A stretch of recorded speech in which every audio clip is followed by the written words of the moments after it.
Bonjour à tous, bienvenue dans le deuxième épisode de Mental Perso.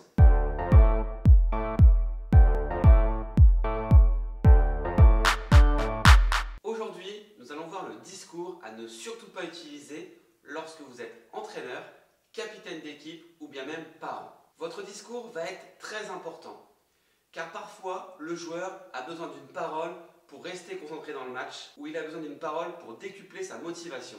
Et en fonction de votre discours, il va être plus ou moins concentré. En fonction des termes que vous allez utiliser, le joueur va soit être boosté par ce que vous dites, soit justement votre discours n'est pas en accord avec sa pensée du moment. Si votre discours va à l'opposé de la pensée du joueur, cela va engendrer de l'énervement, de la non-combativité et le joueur aura tendance à balancer le match. Maintenant, au tennis, il y a des phrases qu'il ne faut surtout pas utiliser. Commençons par la première phrase qui est « mets la balle dans le terrain ». Ça, on l'entend tout le temps.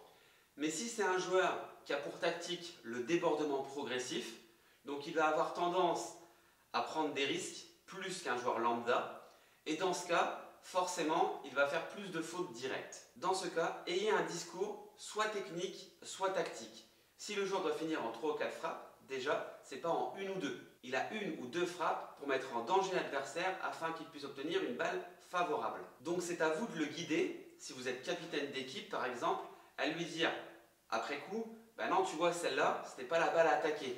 Attends celle d'après. Ou alors celle-là, il fallait l'attaquer. Et tu as trop attendu et du coup tu t'es précipité. Ou alors, parlez-lui d'un élément technique qu'il a travaillé à l'entraînement, par exemple l'ancrage.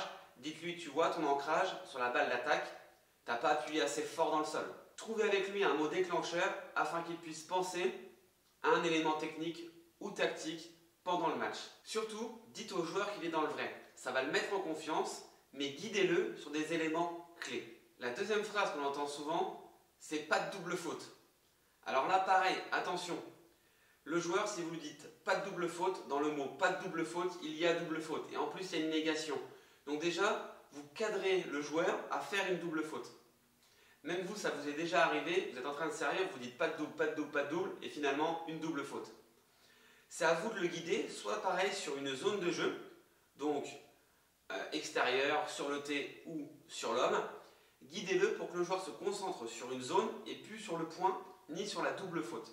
Ou guidez-le techniquement avec un élément clé que vous avez travaillé à l'entraînement, sur le lancer de balle, sur la frappe, la boucle, le jeu de jambes, mais en tout cas guidez-le. Si c'est un joueur qui gagne beaucoup plus de points grâce à son service, mais qui enchaîne pas mal de doubles fautes, c'est pas grave, parce qu'il y a une prise de risque qui est importante, mais au final, le résultat, il a plus de points gagnés grâce à son service, malgré ses doubles fautes. Ensuite, il y a une autre phrase qu'on entend souvent, c'est le « frappe moins fort ».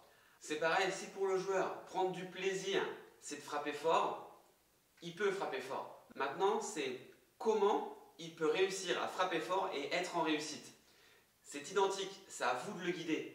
Si vous voyez qu'il frappe fort sur des balles où il est complètement en danger, complètement à la rue, évidemment qu'il va faire faute. Il y a peu de chances qu'il gagne le point. Donc c'est à vous de le guider.